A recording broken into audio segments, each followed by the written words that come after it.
crois qu'on va commencer cette session. Donc cette session est dédiée aux complications de la cardiologie interventionnelle, d'accord, et qui va comporter un certain nombre de volets. Donc passons donc des fractures de guide aux perforations coronaires, aux dissections intragéniques et tronc commun et à l'entrappement donc de l'olive du rotablator. On va commencer donc par le premier cas qui sera présenté par le Dr Bouraoui, qui probablement nous parlera d'une dissection intragénique tronc commun, c'est ça? D'accord, ok, à vous la parole. Les sessions auront une durée de 12 minutes, s'il vous plaît. Hein. On essaiera de contracter le temps pour qu'on puisse avoir une discussion par ailleurs. Merci. Je voudrais tout d'abord remercier le comité d'organisation pour leur invitation.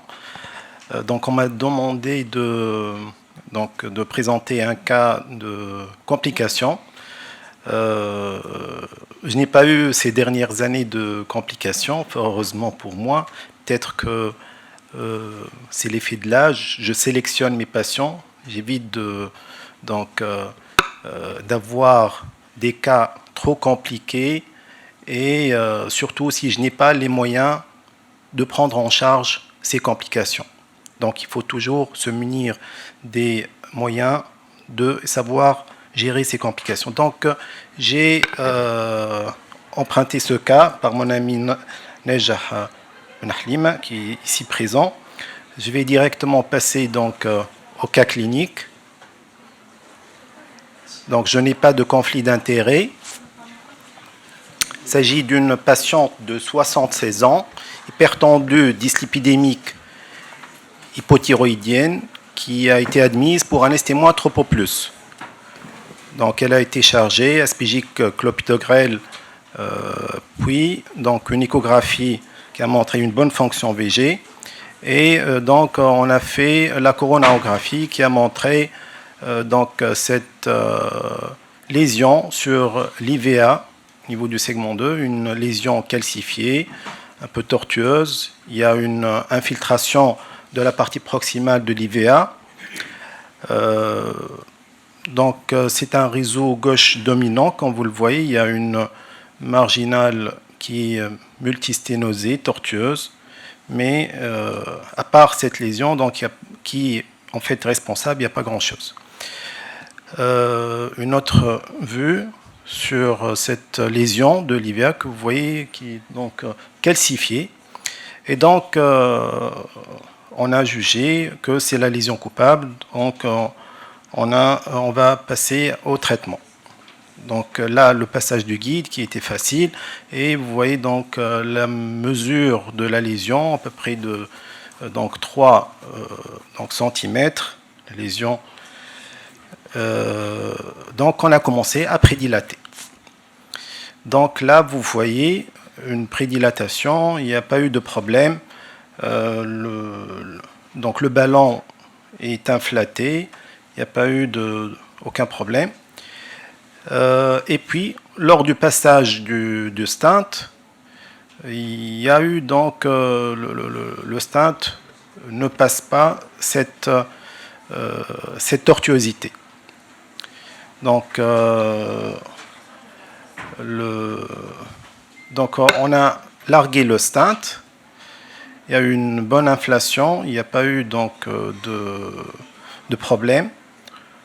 Et puis, lors du retrait donc, du ballon, après la déflation, vous voyez que le cathéter guide s'est engagé profondément au niveau donc, de l'IVA.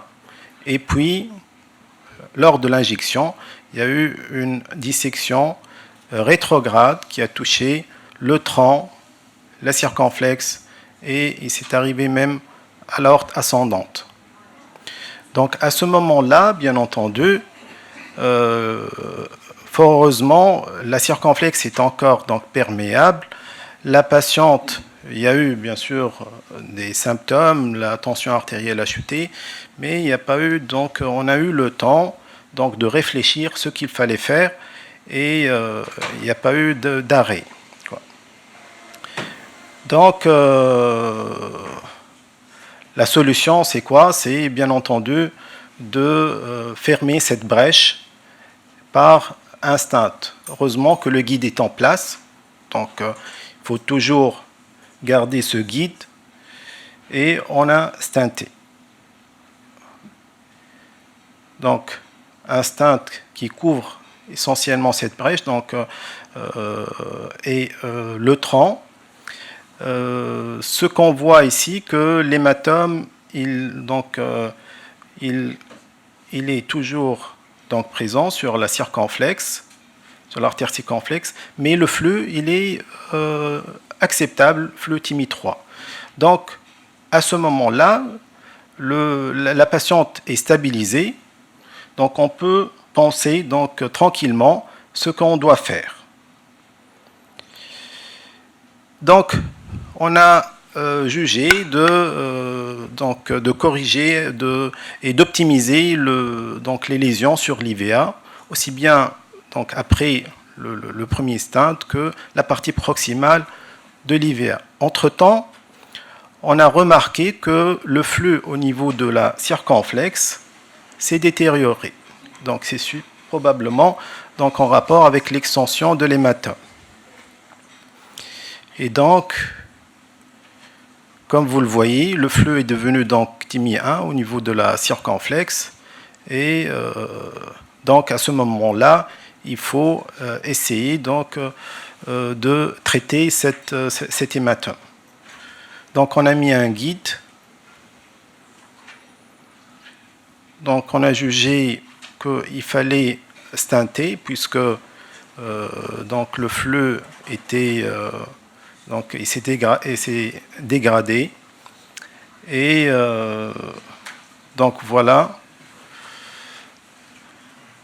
Du coup, il y a une perte de la marginale comme vous le voyez ici. Mais en fin de compte, le résultat sur la circonflexe est acceptable, aussi bien sur la CX que sur l'IVA. Donc, voilà ce cas clinique sur la dissection, juste pour vous montrer que les dissections ostiales, donc que ce soit du tronc ou les branches proximales de la coronaire droite, donc contrairement à l'idée qu'ils sont dus à des cathéters qui sont agressifs, ils peuvent survenir avec n'importe quel cathéter guide. Donc ça peut être un EBU, comme ça peut être avec une AL.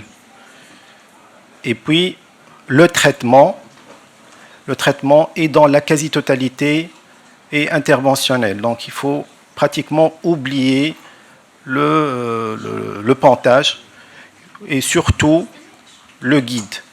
Donc si le guide il est là, on est sauvé. Par contre, si le guide il est donc on n'a pas de guide, là ça devient un peu plus difficile pour réentrer dans la vraie lumière. Donc les causes, juste je vous demande de voir les trois causes principales de ces dissections aortocoronaires, c'est l'engagement profond au niveau de l'artère, les cathéters guides agressifs, oui, mais les autres cathéters guides peuvent aussi être responsables. La chute de la pression, il est très important de regarder la pression avant d'injecter. Donc si la pression baisse, il ne faut pas injecter. Et puis la prévention, donc ça émane de ces étiologies. Il faut éviter l'injection lorsque la pression chute. Utiliser des guides, des guides qui ne sont pas très agressifs, des cathéters guides.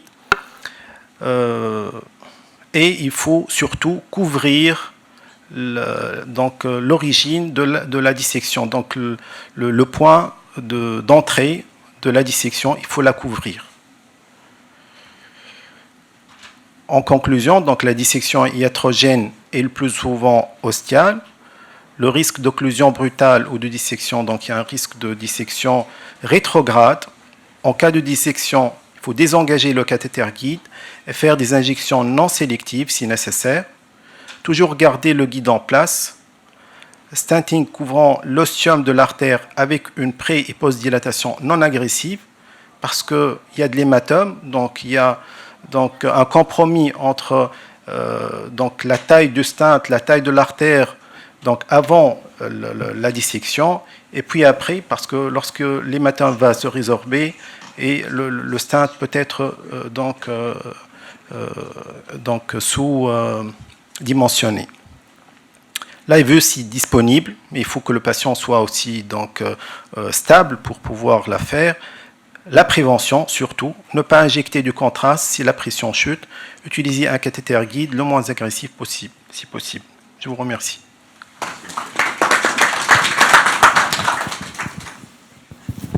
Merci beaucoup, Dr Bora. Très beau cas, très belle démonstration.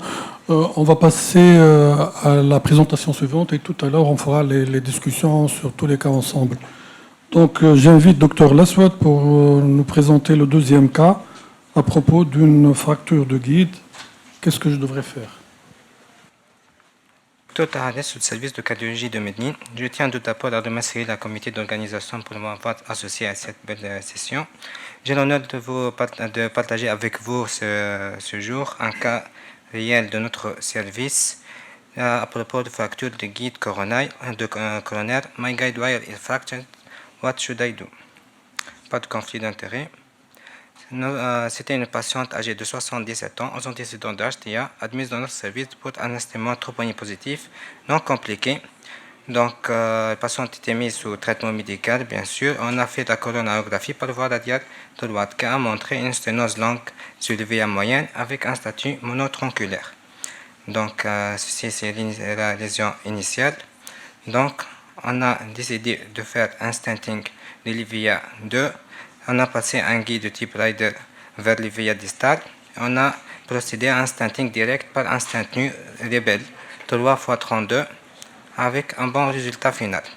Donc tout s'est passé avec une bonne évolution, une angioplastie qui est soi-disant classique, l'IVA 2, avec un bon résultat final.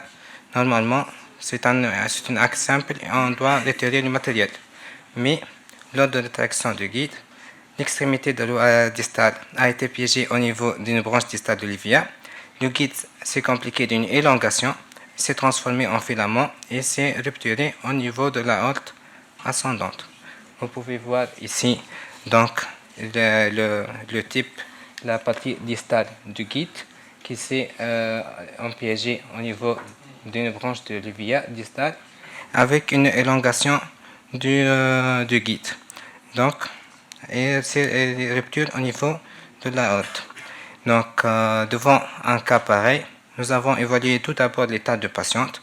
La patiente était en bon état hémodynamique et respiratoire, n'était pas algique, n'a pas fait de modification électrique, avec un flux tumulatoire sur l'IVA. Donc, comment on va gérer ce cas? Comment on va procéder? Nous avons sollicité un avis de chirurgie cardiovasculaire en première attention pour tenter une récupération chirurgicale.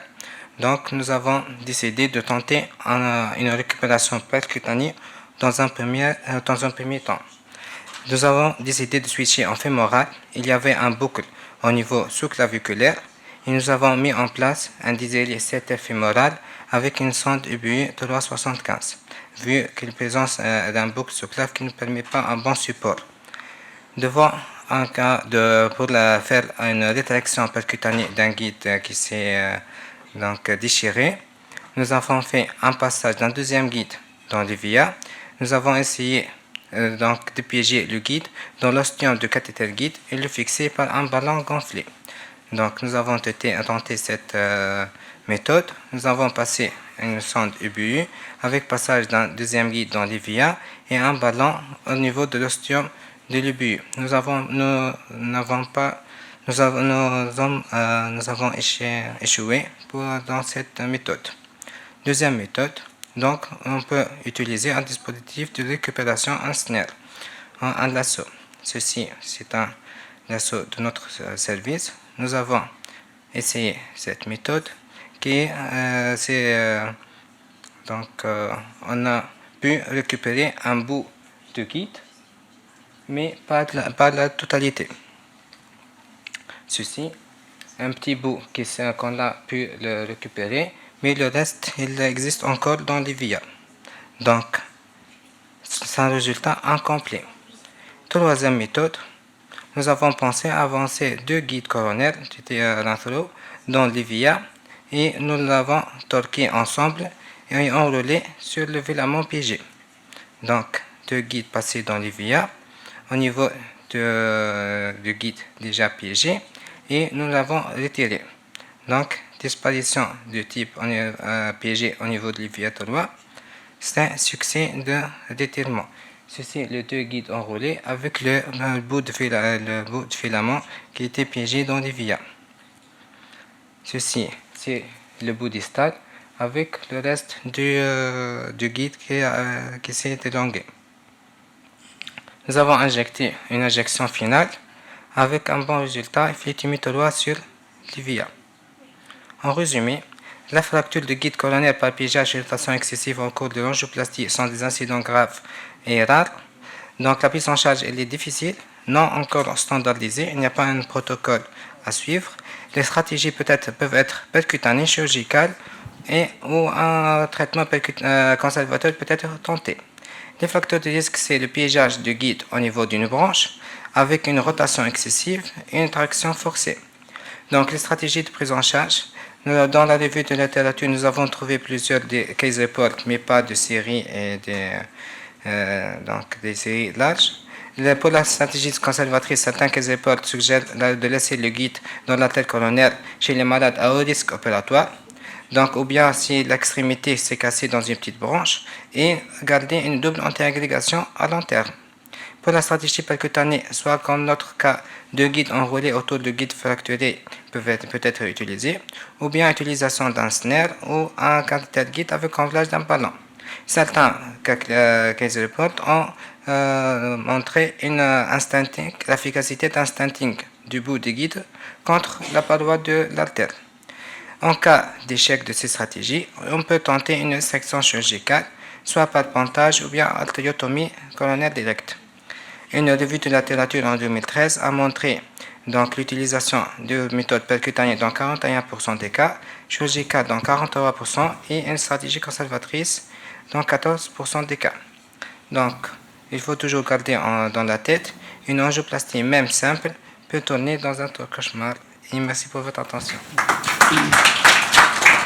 Merci beaucoup, Dr. Leswet. C'est un très beau cas éducatif et j'invite Dr. Jabloun pour nous présenter la prochaine présentation à propos de Burr Entrapment, Predictor and Management.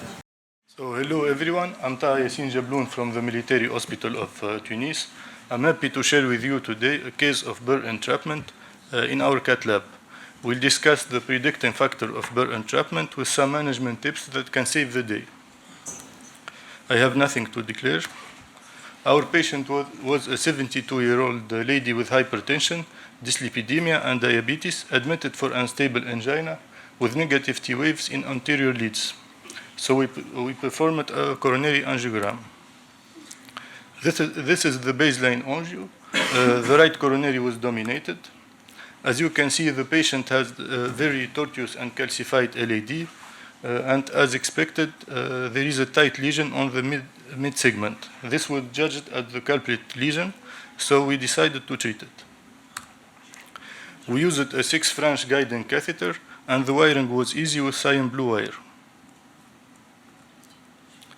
We started with multiple predilation with 2.5 and 3 millimeter non-compliant balloons, but we failed to get a good expansion, and we got a persistent dog bone effect.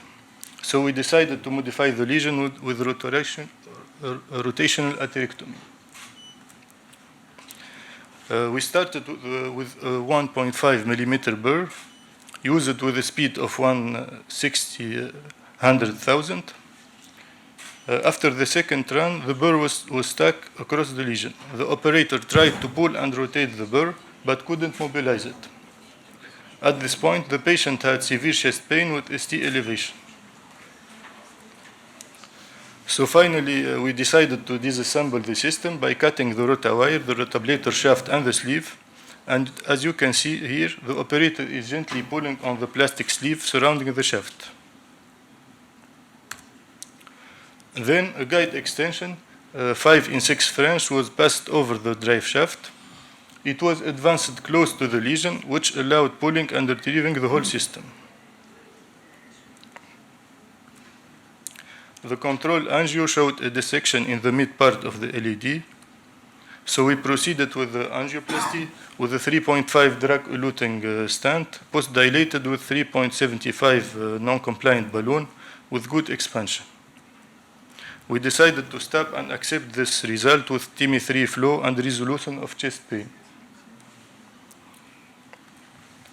So entrapment of rotablation burr is rare but very serious complication of atherectomy with incidence less than 1%. Operators performing rotational atherectomy should be aware of this risk and be prepared to manage it adequately. So the causes and risk factor of burr entrapment are first, forceful advancement, prior implanted stents, tortuosity, spasm, and the size of the burr.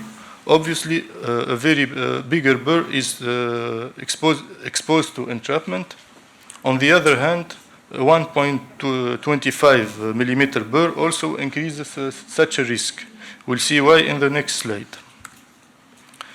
So the bigger burr of 1.5 and more have a conic shape with a wide attack surface, whereas a 1.25 burr has a bullet-like shape, which make it prone to jumping through a tight but not yet well-modified lesion in the case of increased tension or uncontrolled pushing. The management of this complication vary in the literature from gently pulling to surgical removal with coronary bypass grafting. We have many sorts of flow charts for burr entrapment. This step-by-step algorithm from Eurointervention recommend passing a wire and a balloon along the lesion and try to inflate it to mobilize the burr. This is a very difficult technique as it would be difficult and time-consuming to wire and pass a balloon within a very calcified lesion with a burr already trapped inside. The second option is to intubate deeply with a guide liner, mother-in-child technique, and pull the whole system to retrieve the burr. This is a very elegant technique and can be used as a first-line strategy. I'll explain again this technique. So the system advanced in the guiding catheter is composed of a sheath, a burr, and its drive shaft, all around a rotawire. We need to cut the whole system next to the advancer and gently pull this plastic sheath. Then we feed the guide extension over the drive shaft and advance it closely to the burr by traction on the whole system. We don't need to go past the burr, we just need to get it as closely as possible to focus the force of the pushing force on the burr and to protect the rest of the coronary arteries. This is another flow chart from PCR Online. We see here the balloon technique and the deep intubation technique. It cites also snaring and subintimal technique with a mini star fashion as a valid bailout option. This flow chart of Dr. Emmanuel Brilakis is about the same. It recommends pulling on the rotawire as the last option before surgery. Remember that the distal coil tip of the rotawire is thicker than the proximal and won't allow the burr to go beyond it. So gently pulling on the rotawire might help, but we must not underestimate the risk of wire rupture inside the artery, especially if we accidentally activate the burr. So to conclude, here are the main take-home messages for today. Never stop the rotablation inside the plaque. Respect a burr artery ratio between 0.5 and 0.6. Try to achieve coaxiality with the sleeve. Practice gradual burr advancement using picking motion. Avoid pushing too hard or leaning on the lesion. And be very careful of the sound of rotablation and speed. Deceleration of 10,000 tours per minute, you must go back proximal to the lesion and increase speed or downgrade the burr. And always have a backup guide extension. Thank you.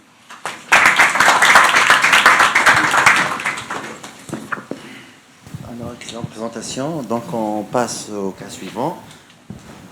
Docteur Khaled. Vous nous parlez section du tronc commun.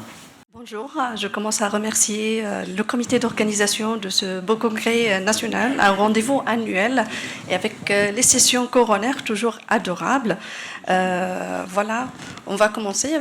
Bon, le vrai nom de ma présentation, c'était The Left-Sided Nightmares. J'ai pas de conflit d'intérêt, je me présente, donc je suis assistante à l'hôpital universitaire de Gabès, relevant de la faculté de médecine de Sfax. Et le titre a été inspiré de cette étude qui a montré que si on dort sur le côté gauche, on aura plus de cauchemars. Mais si on fait de procédures coronaires à partir de la radiale gauche, est-ce qu'on est exposé à plus de complications? Il y avait des sessions, des études qui ont montré ça, surtout avec les débuts, avec l'histoire de la radiale. Je commence avec ce cas, on va voir ensemble. Donc, c'est un homme de 79 ans, fumeur, diabétique. Il est déjà coronarien connu. Il a bénéficié d'un monopontage de l'IVA par l'artère mammaire interne gauche il y a 10 ans. À l'époque, il y avait des lésions non significatives de la coronaire droite et la CX. Il a négligé un angor et une dyspnée d'effort longtemps jusqu'à ce qu'il débarque dans le service pour un syndrome coronarien, ST-, troponine positive, avec ischémie localisée en inférolatérale à l'ECG et à l'écho. Il avait une bonne fonction cardiaque gauche. Donc, à la coro, il y avait des lésions tritronculaires avec une maladie sévère sur la partie proximale et moyenne de la coronaire droite, une sténose serrée de CX moyenne qui donne départ à une très belle marginale et une circonflexe qui est très réduite de calibre, qu'on a jugé artère coupable. Et puis sur le pontage, on voit qu'il est très bien développé et on tourne autour. Il y avait une sténose distale à l'anastomose du tronc. Donc comme on était un peu à l'état stable, donc on a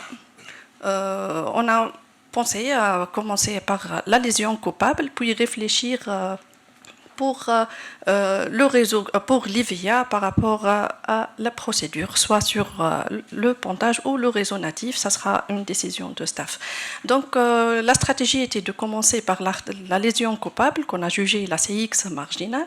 Donc deux choses ont été annoncées aux patients, c'est que vous pouvez avoir mal parce que cette petite circonflexe qui est malade et qu'on risque de la perdre momentanément au cours de la procédure et que merci d'être patient, que ça pourrait avoir un retentissement peut-être pas important sur la fonction cardiaque. Et puis la deuxième recommandation était à l'infirmier de la salle à qui on demande s'il vous plaît améliorer l'installation à gauche parce que ce n'était pas la première fois d'être en radiale gauche, mais ce jour-là on était exceptionnellement instable et le bras du patient chutait à plusieurs reprises. Donc on prédilate avec un ballon et puis on voit que le flux sur l'ACX se dégrade, le patient commence à avoir mal, donc il est douloureux mais patient, l'hémodynamique elle était stable sur l'invasif et le non-invasif.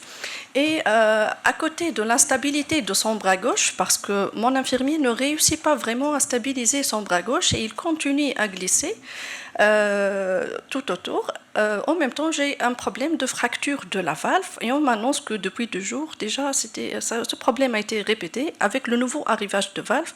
Donc, je n'ai pas opté à changer la valve à cette époque, mais je fais beaucoup attention à la pression et à la purge de la valve. Je tiens avec 2 mains pour éviter toute embolisation gazeuse. Et puis, je positionne mon stent un stent de 3,20. J'ai espéré avoir un stent de 2,75 honnêtement, mais il n'y avait pas de longueur disponible, soit trop court, soit trop long. Donc j'ai stenté. Et j'ai fait l'optimisation proximale dans l'espoir de pouvoir passer vers cette circonflexe. Mais j'arrive pas avec le pote, je récupère pas le flux, donc je passe un 3e guide et un petit ballon vers la CX pour la récupérer. Le patient est toujours algique, l'hémodynamique toujours instable. Il y a des céphoscopies malheureusement qui n'ont pas été enregistrées. Et encore, à ce moment-là, le bras du patient il chute, c'est lui qui avance son bras un peu brutalement parce qu'il a compris le système que le bras doit être plus proche de l'opérateur. Et à ce moment-là, je perds ma pression invasive Et du coup, avec le problème de la valve qui était cassée, donc je prends le temps à purger avant d'aller voir. Et l'horreur, après avoir récupéré un flux, une pression, c'est vraiment avoir 2 sinus presque non coronaires, c'est horrible. L'IVA, elle était occluse d'emblée, mais on a perdu cette CX avec cette belle marginale qui vascularise un large territoire. Donc, dans l'urgence, on demande instinct. On pense que c'est au moment de ce conflit, le patient qui bouge trop son bras, qu'on était instable, et le retrait du ballon et du guide piégé, peut-être c'est ça qui a fait que le guiding a disséqué le tronc. Donc, vous voyez que le stent qui n'arrive pas à passer, il était impossible d'avancer ce stent vers le tronc. Heureusement que c'est un tronc protégé, entre deux guillemets, parce que sinon, ça n'aurait pas aussi toléré. J'arrive pas à récupérer un flux, c'est très chaud, on est mal installé, une valve cassée. Le patient est agité. L'hémodynamique, elle était stable, heureusement. Il est un peu plus tachycarde à cause de l'angoisse, de la douleur. Donc, on a pris la décision de l'intuber pour le calmer et pouvoir gérer. J'ai tout perdu, malheureusement, en tentant d'avancer ce stent. Et du coup, je repasse mon guide bouclé. Pardon. Donc, je repasse mon guide bouclé dans le stent exprès pour voir. Et puis, je prédilate avec un petit ballon de 2,5. Je vais énergétiquement depuis le tronc vers le stent de la CX pour acheminer finalement un stent un peu plus court, un Xience 3,5 18, et qu'on le surdilate en proximal. Et finalement, je récupère ce flux. L'hémodynamique du patient était restée stable tout au long. Elle était un peu tachycarde. On a eu besoin seulement de 2 mg d'éphédrine et hémodynamiquement, il était contrôlable. À ce moment-là, il était intubé, stabilisé, réanimateur à côté. Et on réfléchit, qu'est-ce qu'on va faire ? À ce moment-là, on comprend mieux que c'était pas une dissection, le point d'origine n'était pas l'ostium du tronc. En fait, c'était le guiding qui s'est enfoncé sur le premier stent, qui l'a déformé, et la dissection était rétrograde à partir du stent vers le tronc. Donc, à ce moment-là, je prends le temps de réflexion, je ne peux pas laisser cette déformation. Et donc, j'attends un peu, puis après, je me réintube et j'essaie de passer un guide. Et à l'injection, je vois qu'il y a encore une dissection distale. Et à ce moment-là, le guide, il passe bouclé, mais je n'arrive pas à passer des ballons vers le stent. Donc, avec tout le contraste qu'il a eu, le rayon, tout ça, on a décidé peut-être il faut patienter et reprendre le patient avec imagerie endocoronaire parce qu'on ne sait pas à quel point cette déformation de stent qu'on a réussi à corriger partiellement avec un ballon de 2,5 gonflé à une pression qui le gonfle jusqu'à 2,8. Avec ce flux-là, j'ai 2 alertes par rapport au risque de thrombose de ce stent et j'alerte mes réanimateurs que même si le patient est resté stable, tout ça, donc on doit le reprendre à tout événement et voir qu'est-ce que c'est. Donc ça, c'est le premier ECG à la fin de la procédure. C'est au moment de son transfert au service de réa, puisqu'il est intubé et malheureusement, l'équipe soignante ne peut pas prendre en charge un patient avec un respirateur. Ils n'ont pas l'habitude, donc on est obligé de transférer le patient en réa parce qu'il est intubé. Donc, il a été extubé au bout de 24 heures. Il est resté hémodynamiquement stable. Il a eu quelques insulines à la pause-seringue pour une décompensation de son diabète. Il n'y avait pas d'épanchement, il n'a pas dégradé et on prévoyait une procédure avec contrôle imagerie endocoronaire pour ne pas encore aggraver les choses au niveau de cette CX proximale. Donc, ce premier apprentissage, donc, on a vu a posteriori que s'est-il passé. En fait, l'infirmier a enveloppé tout le système qui fait le support du bras gauche avec du plastique et c'est pour ça qu'il a glissé tout le temps et il n'a pas eu le réflexe de le modifier et c'était avec une procédure où c'est un peu chaud. Donc, on a vu un peu sur la littérature, il y a différentes installations et en faisant l'interrogatoire à plusieurs équipes, il y a des systèmes différents, parfois des difficultés. On voit des recommandations par rapport à la hauteur du bras. Si on est 1,60 m seulement, c'est encore un peu compliqué d'être en radial gauche. Idéalement, il y a le Starboard. J'ai fonctionné en France avec ce système, il est excellent. En plus qu'il est radioprotecteur, il offre un confort au bras droit, mais aussi un excellent confort au niveau des procédures avec la radiale gauche. Je reviens un peu sur la coronaire pour poser des questions après pour alimenter peut-être la discussion. Fallait-il commencer d'abord par la radiale? Moi, si je regrette, c'est de ne pas avoir prédilaté cette petite CX avant d'avancer le stent, peut-être influencé par des stratégies semblables. Et puis, on aurait peut-être protégé on a protégé seulement avec le guide, peut-être pour son calibre, mais finalement, en fin de procédure, on a laissé tomber cette CX, on est allé chercher le tronc. Donc la radiale gauche, elle peut être vraiment une source de problème si on est mal installé, avec deux problèmes associés, avec une valve cassée qui aspire l'attention de l'opérateur et un patient mal installé qui est agité et tout ça peut être source de complications et peut dégrader.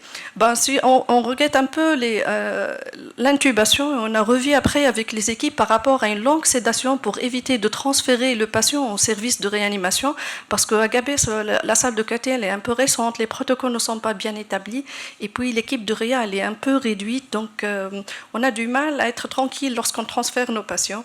Et puis les protocoles préétablis, ça nous servira toujours d'avoir des procédures un peu plus tranquille. Donc oui, j'ai eu des cauchemars à cause de cette installation radiale gauche qui était vraiment mal foutue. Je vous remercie pour votre attention. Merci Dr Khalel pour cette brillante présentation. On va donc finir les cas, puis après on va passer donc à la discussion globale. On va passer au dernier cas donc de perforation coronaire qui sera présenté par le Dr Thabit. Donc bonjour. Alors, donc je suis Hossein Fem, je suis assistant hospital universitaire au service de cardiologie Sahloul. C'était vraiment un cauchemar, Rahma. Alors, un cardiologue interventionnel, c'est un cardiologue, un excellent cardiologue interventionnel, c'est un cardiologue qui doit gérer les complications lorsqu'elles parviennent. Alors, je vais vous parler aujourd'hui de la perforation coronaire. J'ai pas de conflit d'intérêt à déclarer. Alors, pour introduire un tout petit peu la thématique, la perforation coronaire, elle est rare, mais c'est une complication redoutable qui peut oui, docteur Marcel. Alors, l'occurrence de la perforation, elle est en train d'augmenter avec le développement de la cardiologie interventionnelle, particulièrement la rota et les CTO. Alors anatomiquement, on différencie trois catégories: la perforation du segment proximal d'une artère coronaire, distale et la collatérale, et lorsqu'il y a une collatéralité. Les causes courantes, c'est surtout en cas de rota, particulièrement lorsque l'anatomie coronaire elle est complexe, lorsqu'il y a une angulation, ou bien lorsque l'artère elle est calcifiée, et ou bien lorsque on surdimensionne le stent ou le ballon. La perforation distale, c'est plutôt souvent lié à une migration d'un guide coronaire, et collatérale, plutôt la perforation des collatérales, lorsqu'on désobstrue les CTO par voie rétrograde. Et la complication redoutable, c'est la tamponnade. C'est cet épanchement péricardique. Je vous rappelle, la tamponnade, elle n'est pas uniquement définie par un épanchement qui est de grande abondance, mais plutôt un épanchement même de moyenne abondance qui s'installe très rapidement. Il peut être très mal toléré sur le plan hémodynamique et peut causer une tamponnade. Alors là, c'est pour vous dire, plus on fait d'ACT, d'angioplastie complexe, plus il y a de risques à avoir des complications et éventuellement les perforations. Ça, c'est un registre de CTO où on démontre que la complication la plus fréquente, c'est la perforation coronaire et les tamponnades. Là, c'est les trois types dont je viens de parler. On attaque très rapidement un cas clinique. Alors, c'était une patiente âgée de 61 ans qui cumulait comme facteur de risque cardiovasculaire l'HTA et le diabète. Elle était admise dans notre service de cardiologie pour un syndrome coronaire aigu sans décalage du segment ST qui était à très haut risque vu qu'elle avait un angor réfractaire au traitement médical. Sur le plan hémodynamique, elle était stable. À l'ECG, c'était un rythme sinusal et c'était un syndrome de Wellens type 2.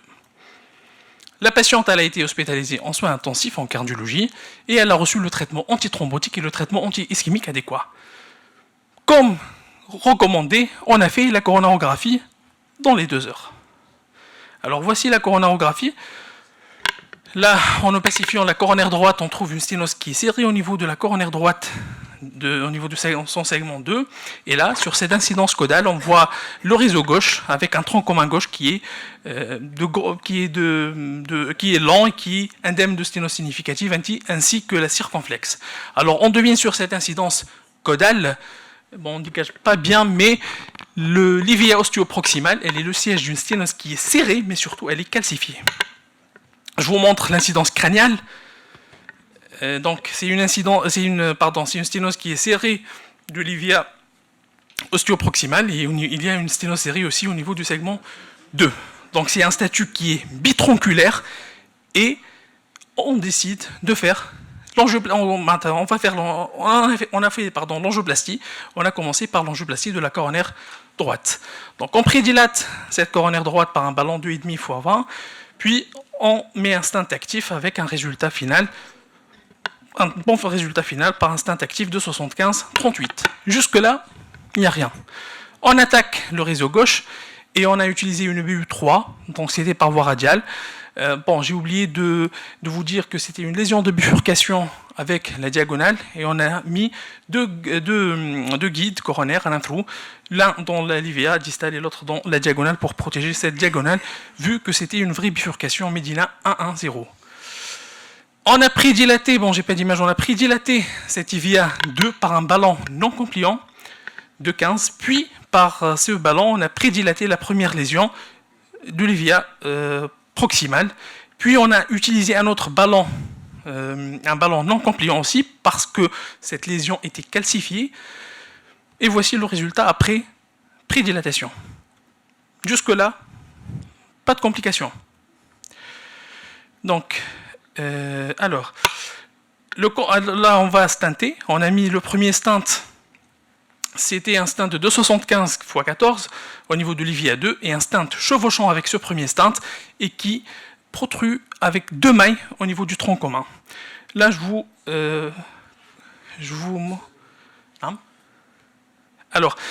montre les positions des 2 stents. Donc là, c'est le stent au niveau du tronc qui déborde de 2 mailles. Et donc là, on a largué le stent et voici les 2 stents. Donc voici les résultats après stenting au niveau sur le contrôle angiographique. Alors, une autre incidence, une incidence caudale. La CX, mais n'était pas touchée, c'était vraiment 2 mailles qui débordent dans l'IVA. Alors, pour optimiser le résultat, on a post-dilaté donc le stent de l'IVA 2 par un ballon et on a fait un premier pot au niveau de l'IVA, donc au niveau du segment proximal de l'IVA par un ballon non compliant, initialement par un 3,8, puis un deuxième pot par un 3,5, 12. Au contrôle angiographique, toujours, c'était juste après l'inflation du ballon, après la déflation du ballon, toujours, on a fait un petit test, c'était concomitant avec des douleurs thoraciques et une chute de la pression artérielle invasive. Invasive, 120. Ah, c'était maximal. Oui, c'était maximal. Oui, c'était 22 atmosphères. Alors, voici, donc, on voit l'extravasation du produit de contraste et what should I do or what should we do? Alors, à ne pas paniquer. Juste, je vais anticiper un tout petit peu parce que le temps nous presse. Donc, ne pas paniquer. Il faut appeler à l'aide. Il faut aussi aviser l'équipe de réanimation médicale pour nous assister éventuellement. Faire augmenter la pression artérielle, donner de l'éphédrine, noradrénaline. Et bien sûr, on a... le ballon. Donc le ballon, il a été c'était un test et c'était concomitant, heureusement, avec les deux. Bon, heureusement, je veux dire, pour le ballon, il n'était pas encore retiré. Donc, on a gardé le ballon inflaté pour colmater cette brèche et on a appelé à nous ramener l'échographie cardiaque à la recherche d'un épanchement péricardique. Le ballon, il était inflaté, bon, c'était 4 minutes, puis on déflate, c'était pendant 2 fois. Malheureusement, la perforation, elle est toujours là. Toujours. Qu'est-ce que je dois faire? Je vous rappelle que c'était une perforation proximale du livia. À l'écho, bon, c'était un faible épanchement péricardique de ma circonférentielle qui ne nécessitait pas un drainage péricardique. Là, c'est le ballon qui est inflaté. Et donc là, bon, alors, on a décidé de mettre un stent couvert et on a ponctionné l'artère fémorale et on a donc on a monté une Judkins et mettre un 3e guide. On a mis un 3e guide. Donc là, c'est la technique de ping-pong où on a remis une JL, puis déflater transitoirement le ballon, faire avancer un 3e guide au niveau de la distalité de l'IVA, puis acheminer le stent couvert. Vous devinez, là, c'est le massage. Donc là, c'est après. Donc on a mis ce stent couvert de 3,5-26. 3,5-26 qui a colmaté cette brèche avec un Flutimi 3 au niveau de l'IVA, au niveau de la circonflexe. Vous voyez là la sonde d'échographie cardiaque. Mais malheureusement, la patiente, elle a fait une bradycardie extrême et c'était un pré-arrêt. Donc on a commencé la réanimation. On était accompagné par les médecins réanimateurs. Malheureusement, la patiente, elle est décédée. Alors, là, j'ai dit... Alors, l'incidence de la perforation coronaire, elle est de 0,2% à 0,6% en fonction des... Bon, il y a en fonction de la revue, en fonction des publications, mais ça n'a jamais dépassé 1%. Bon, c'est cette accumulation très rapide du sang dans le péricarde qui va causer cette tamponade et le choc cardiogénique. La fermeture, il faut colmater très rapidement la brèche pour sauver le patient. Et il y a la classification du LIS qui montre, voilà, qui objective 3 stades, 1, 2, 3, et bon, il y a le 4 et le 5, on va voir après. Alors le 1, c'est un cratère extraluminal sans extravasation du produit de contraste. Le type 2, c'est un blush myocardique ou bien péricardique sans toujours extravasation du produit de contraste. Ce n'est qu'au type 3 où il y a une extravasation du produit de contraste. C'est supérieur ou égal à 1 mm. Le type 4, c'est une perforation d'une cavité cardiaque. Et le type 5, c'est une perforation distale secondaire à la migration du guide coronaire.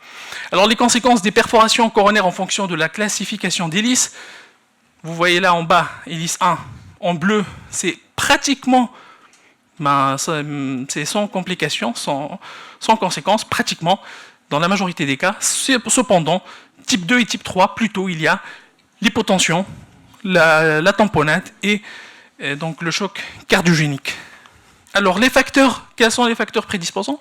Il y a des facteurs liés au patient, comme le sexe féminin, comme l'âge avancé, la fragilité, présentation, syndrome coronaire aigu aussi.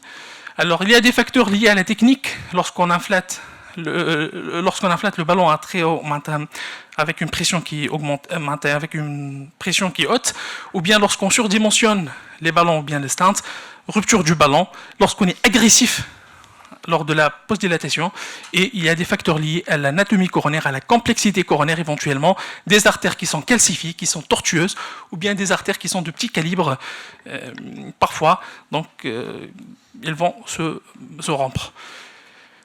Une règle, lorsqu'on est face à une angioplastie complexe, et surtout des artères qui sont calcifiées, faites un petit test avant de retirer complètement le ballon, et ça peut sauver des vies, parce que en faisant le diagnostic angiographique de la perforation coronaire, on va garder le ballon inflaté, on va agir, on va réfléchir et on va agir. Alors ça, c'est les traitements de la perforation coronaire en fonction de la classification d'hélice. Ça peut aller, donc c'est en fait en fonction du site de la perforation. Si elle est distale, généralement c'est les coils, c'est les embolisations par de la graisse ou bien de la thrombine, ou lorsque la perforation elle est proximale, c'est généralement un stent couvert Et là, ce qui est en bleu, ballon inflaté. Ça marche pour tous les types de perforations. C'est la même chose. Alors, quelques algorithmes. Là, je vous expose, par exemple, l'hélice. L'hélice type 1. Donc, ça dépend du calibre du vaisseau, du diamètre du vaisseau. S'il est inférieur à 2 mm, généralement, c'est un traitement médical, c'est une surveillance clinique et échographique.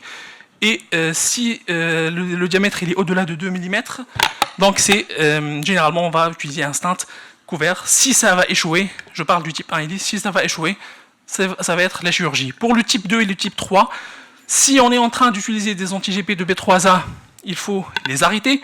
Il faut transfuser par des plaquettes, faire une échographie cardiaque à la recherche d'un épanchement péricardique et éventuellement le drainer. Et bien sûr, garder un ballon inflaté. Si ça va échouer, donc on va réfléchir, ça va être un stent couvert ou bien on peut aller jusqu'à la chirurgie. Alors, la première chose, le premier réflexe à avoir, c'est de gonfler ce ballon au niveau de cette artère coronaire. La deuxième chose, c'est qu'il faut l'équipe paramédicale, bien sûr, l'équipe médicale, il faut qu'il soit vigilant. Tout au long de l'acte, et il faut savoir, le stent couvert, 2, 3 stents couverts, il faut savoir notre matériel, il est où. Donc, on n'a pas le temps, il faut tout de suite le mettre. Alors, lorsqu'on gonfle le ballon au niveau de l'artère coronaire, ça peut, comme dans notre cas, ça peut éviter la formation de cet épanchement péricardique et la tamponnade. Mais la perforation donc la coronaire en fonction du type hélice, toujours regarder si c'est un patient qui est stable sur le plan hémodynamique, oui ou non. Si c'est un patient qui est stable, ballon inflaté, puis regarder, faire une angiographie. Si c'est un patient instable, alors toujours ce ballon inflaté, avertir l'équipe de réanimation, avertir l'équipe de chirurgie et faire une échographie cardiaque. Alors, juste une petite note pour le ballon inflaté. Attention au temps d'ischémie. Le ballon, il doit être inflaté avec une pression minimale, maximum 8 atmosphères, hein, ça c'est selon le PCR. Ça c'est le type 2.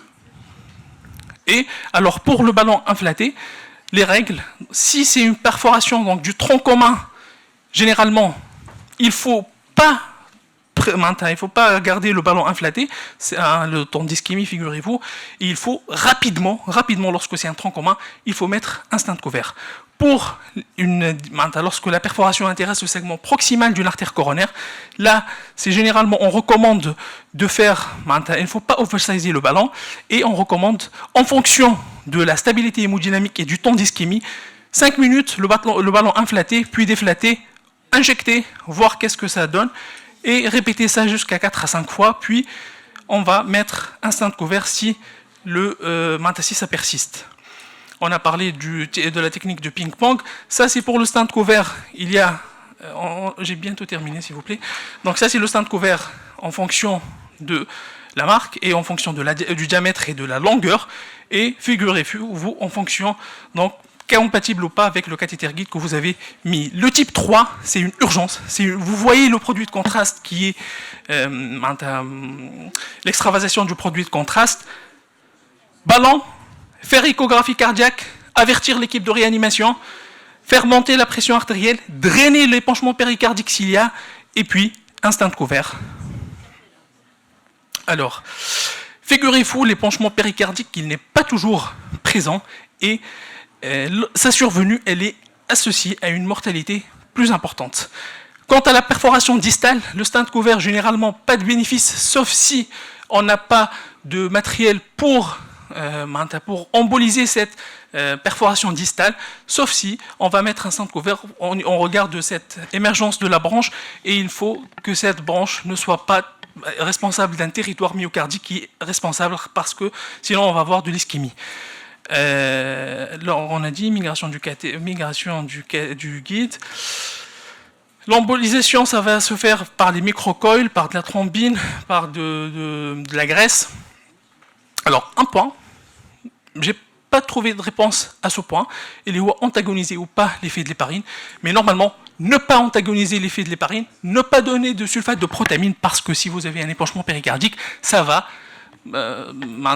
se thromboser et il va finir en chirurgie. Pour prévenir ceci, faire une angioplastie optimale, ne pas utiliser les anti-GP2B3A, sauf si elles sont indiquées, multiplier les vues en cas de suspicion de perforation coronaire. Il ne faut pas hésiter à injecter, à voir, à prendre son temps. Donc, commencer par les workhorse wires. En cas de nécessité, utiliser l'imagerie endocoronaire. Ne pas dilater une branche ou une collatérale. Toujours, il faut prévenir, détecter, alerter et traiter. Donc là, comme je viens de dire, donc c'est l'avant-dernière plaque. Donc, inflater un ballon initialement pour permettre pour que ce produit de contraste ne va pas ne pas permettre l'extravasation de ce produit de contraste, faire augmenter la pression artérielle, faire un drainage péricardique s'il y a un épanchement péricardique à drainer, et il faut avertir les chirurgiens. Si ça va se colmater, on va surveiller. Sinon, on va regarder. Si c'est une perforation plutôt proximale, on va mettre un stent couvert. Bien sûr, après avoir garder le ballon inflaté de façon prolongée. Perforation distale, on va plutôt emboliser. Alors, pour conclure, la perforation coronaire, certes, elle est rare, mais elle est redoutable et elle peut être responsable de la mort d'un patient. Le diagnostic précoce et la localisation de la perforation coronaire sont indispensables. L'échographie cardiaque, elle a un rôle primordial pour faire le diagnostic positif de l'épanchement péricardique et le drainer. Il faut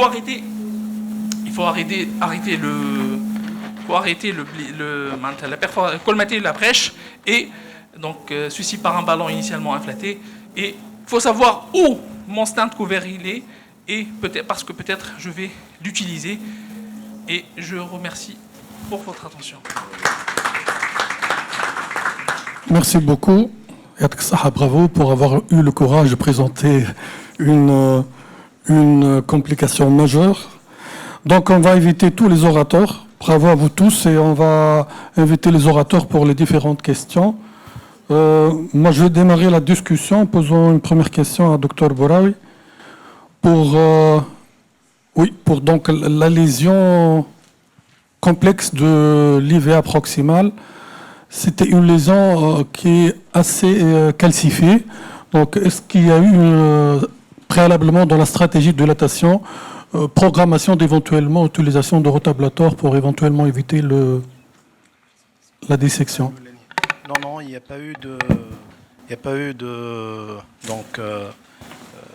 d'utilisation du rotablator. On a essayé le ballon et ça marchait.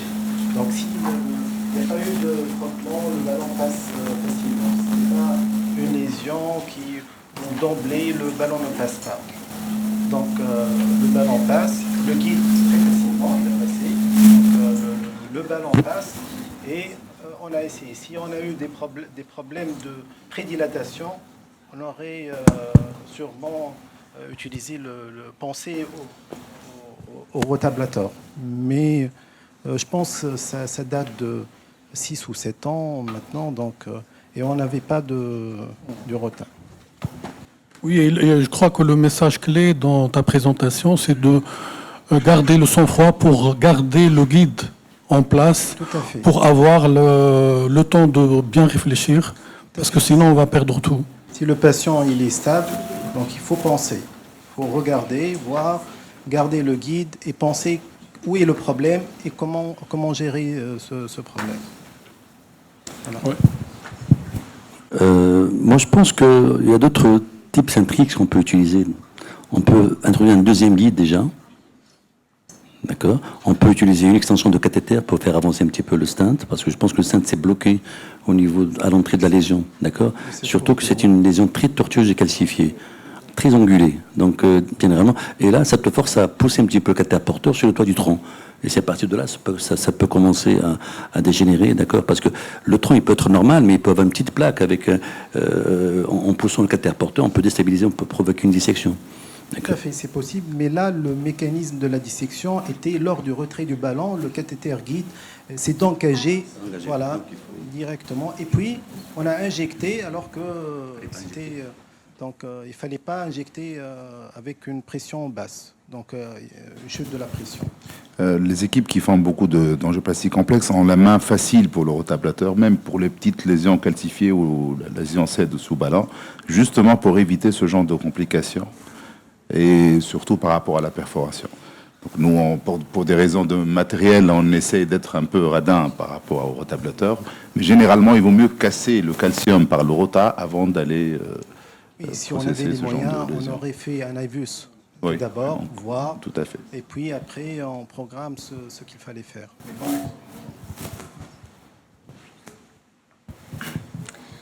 Moi, je voudrais féliciter tous ces jeunes qui ont présenté des cas qui sont pendant lesquels ils ont certainement eu très très peur, ils ont sué, ils se sont acharnés pour sauver le patient. C'est très courageux de votre part. Pour la personne que je suis et ce que j'ai vécu pendant de si longues années, j'ai un conseil. L'angioplastie coronaire ou la cardiologie interventionnelle, c'est pas de la force, c'est pas de l'énergie. Non, il faut jamais forcer, jamais pousser trop fort, jamais. Il faut avoir des gestes mesurés et être extrêmement prudent, prendre son temps, ne pas être pressé pour finir, et ça vous permet d'éviter beaucoup de complications.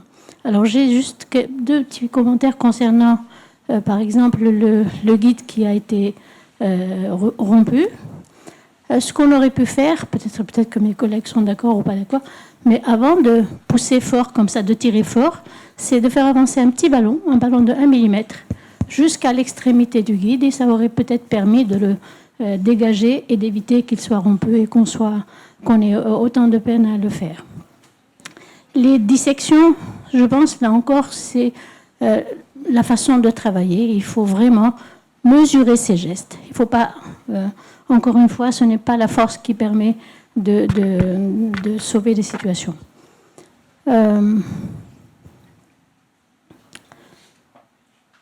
Je vous félicite encore une fois pour votre courage et vous remercie d'avoir partagé ces cas avec nous.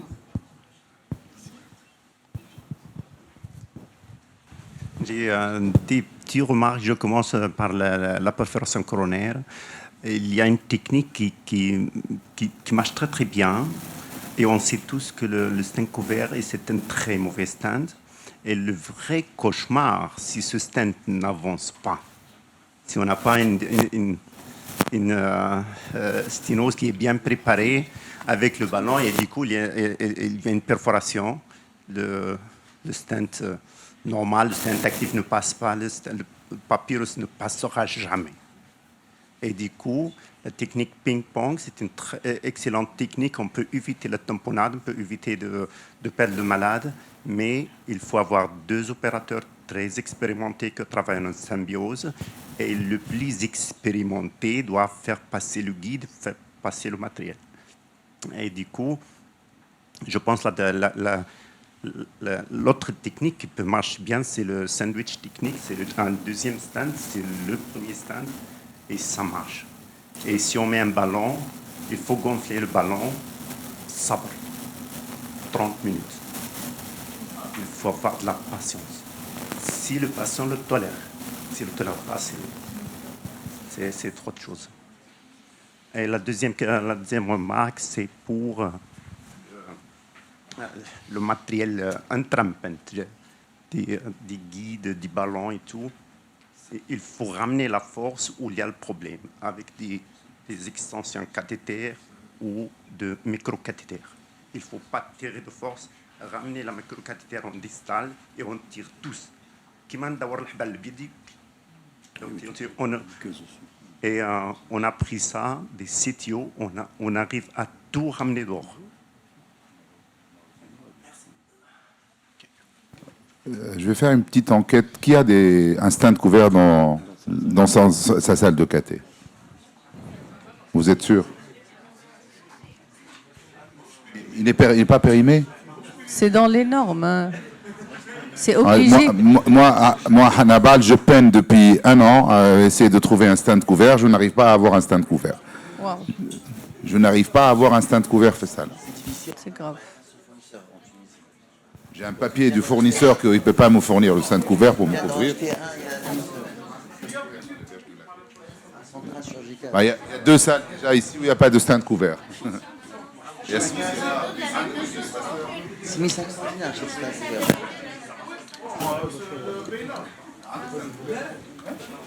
Ah ouais, les 4 salles sur Tunis, il n'y a pas de stand couvert. Mais il y a 2 stands, ça peut marcher. 2 stands, 3 stands, comme ça.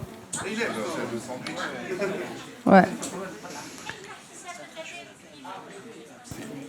J'ai un petit commentaire, si vous permettez. Un petit commentaire. Parce que dans des présentations, on a vu des lésions qui ont été créées par l'engagement du cathéter guide. C'est juste que dans la salle, il y a pas mal de jeunes gens. Donc c'est juste pour leur rappeler que quand on tire sur un ballon ou sur un guide, il faut que la valve soit ouverte. Parce que si la valve est fermée, c'est là où le cathéter guide va s'engager. Et là, on peut avoir des lésions, soit les stents qui seront abîmés ou des dissections lorsque le cathéter va plonger. Donc n'oubliez pas d'ouvrir votre valve avant de tirer le ballon. Merci. Une petite question pour le blocage des fraises. Est-ce que vous avez essayé d'aller à une vitesse pour le cas de blocage des fraises avant de mettre l'extension cathéter guide? Est-ce que vous avez eu la réflexion d'aller en Dynaglide ou bien d'aller à une vitesse plus importante pour essayer de dégager? Parce que vraisemblablement, l'engagement de la fraise était à cause de l'angulation, je crois. Oui. Parce que vous étiez allé assez rapidement. Vous n'avez pas picoré d'une façon graduelle au niveau de l'angulation, et je crois que c'est à cause de ça. Dans ce cas-là, je crois qu'aller initialement en Dynaglide, puis accélérer plus vite que 1600, ça doit aller. Je crois que le mode Dynaglide a été essayé, mais l'accélération de la vitesse n'a pas été essayée. Peut-être qu'un fraisage plus lent en avançant, il faut avancer lentement et aller retirer rapidement, surtout lorsqu'il y a des tortuosités. Donc ça pourrait éviter la complication. Et parfois, on peut redresser l'artère avec des guides extra-support, donc ça peut diminuer les tortuosités et diminuer le risque de piégeage.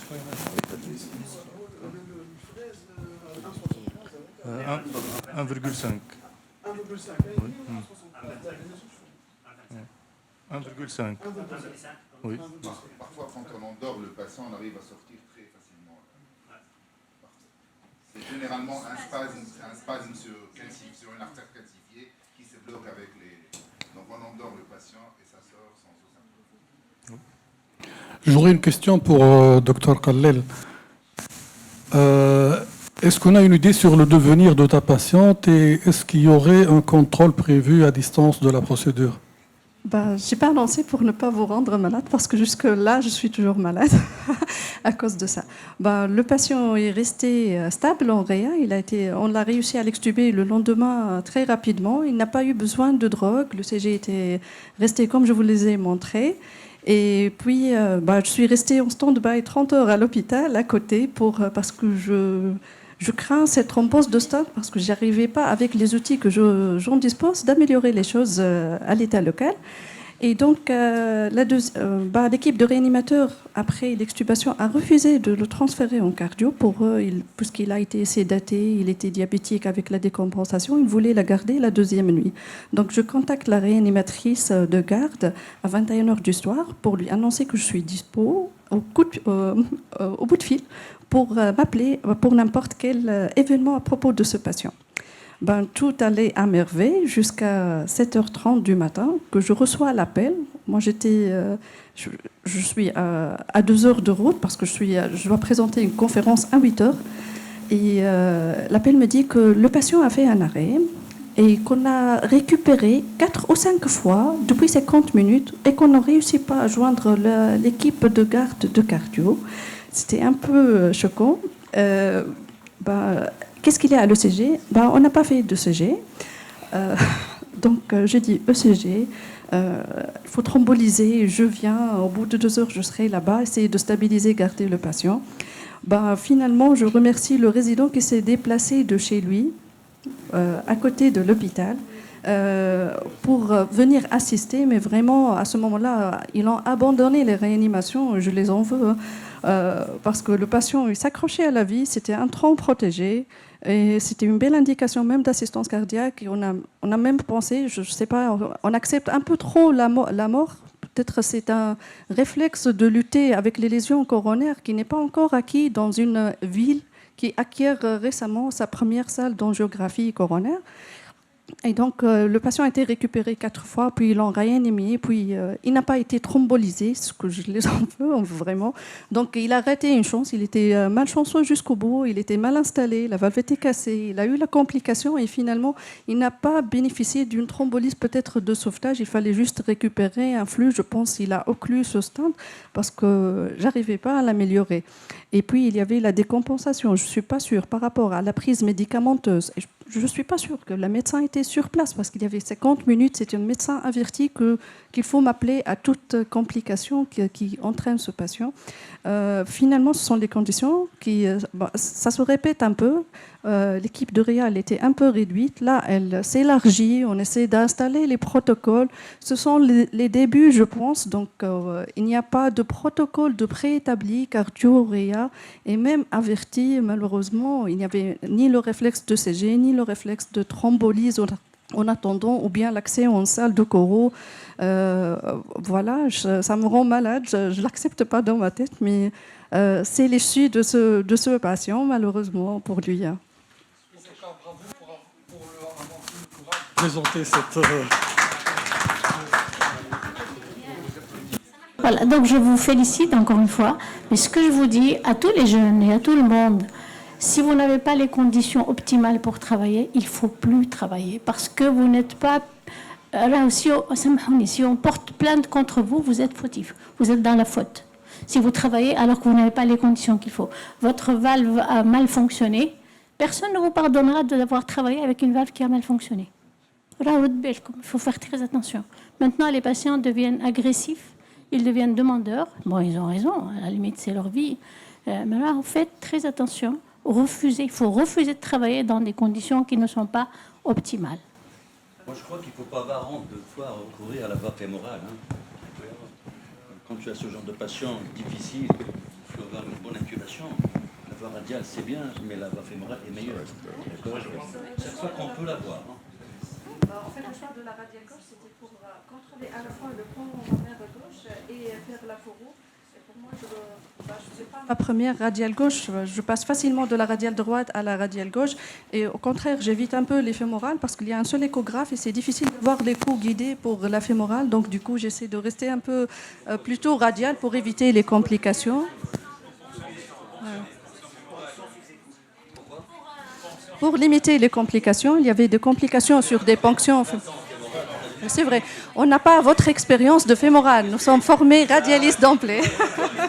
Nous sommes des radialistes. Donc on a...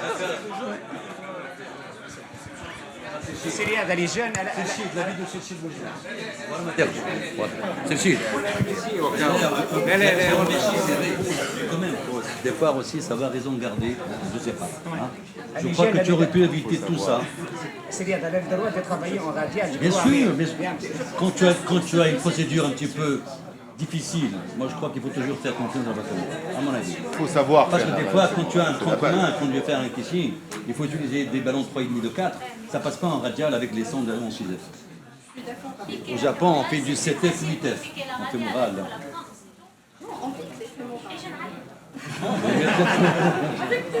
Sans écho guidé, c'est vrai. Sans écho guidé. C'est vrai que la radiale gauche est parfois intéressante, notamment elle a un très bon support, parce que l'angle de raccordement avec l'aorte est de 110, c'est équivalent du fémoral, mais l'astuce qu'ils font en France, qu'ils ramènent la radiale à l'aile. Ils mettent même un bandage pour qu'elle soit fixe, ils mettent un boudin derrière. Donc ça facilite. Effectivement, en fait, c'était particulièrement avec ce patient qu'on a eu le problème. Le problème, c'est que l'infirmier, il a tout enveloppé au plastique le support du bras gauche. Et c'est ça qui a fait qu'il glisse tout le temps. Et tout a été couvert. Moi, je ne vois pas le problème. Je lui dis que ça glisse, essaye de faire. Donc, Il a essayé, mais vraiment, il n'a pas réussi. Et le patient était éduqué, il comprend, il entend que je suis mal installée, sa main glisse, et c'est lui qui a avancé ce bras, et à ce moment-là, c'est à ce moment-là. Moi, je ne suis pas contre la radiale gauche. Vous l'aurez fait en radial, on fait en radial. Radial. Non. Je suis désolée. Personnel avec... Oui, c'était ça l'apprentissage qu'on a fait et on a fait l'enquête et on a demandé parce qu'on n'a même pas le support pour la radiale gauche, donc on ne peut pas piquer les deux radiales à la fois, sauf avec, on fait avec, mais particulièrement avec ce patient, c'était le support, il était enveloppé en plastique et c'est ça qui glissait. Et le patient qui est éduqué, il entend que je suis mal installée, ça glisse, c'est lui qui a avancé la main. Au mauvais moment, c'était au moment du retrait du ballon, il était sous scopie. Donc la dissection, c'était accidentel, c'est pas à cause de la radiale gauche, je pense. Ah, si. je l'ai laissé La radiale gauche n'est jamais confortable. La gauche mal installée. Non, jamais confortable. On travaillait à haut niveau, on est à 7000 euros par an et on fait 3000 de radial gauche. Mais si ça tourne mal, comme l'a dit le collègue, si ça tourne mal, elle ne nous aide pas. Elle ne nous aide pas, si le malade il est instable, il va tirer sa main, il va tirer, on est perdant. Mais le fémoral, la voie fémorale, j'aurais peut-être, je n'ai pas commencé cette séance en radial, mais j'ai fait beaucoup de radial gauche. Merci beaucoup. Est-ce qu'à ce moment d'avoir une complication en radial gauche, est-ce que vous piquez, est-ce que vous changez d'abord? À ce moment-là, avec un tronc fermé, je pense que je n'ai pas assez de temps. Avec la cinétique de l'équipe que je connais, elle fait de son mieux, mais ils sont encore débutants.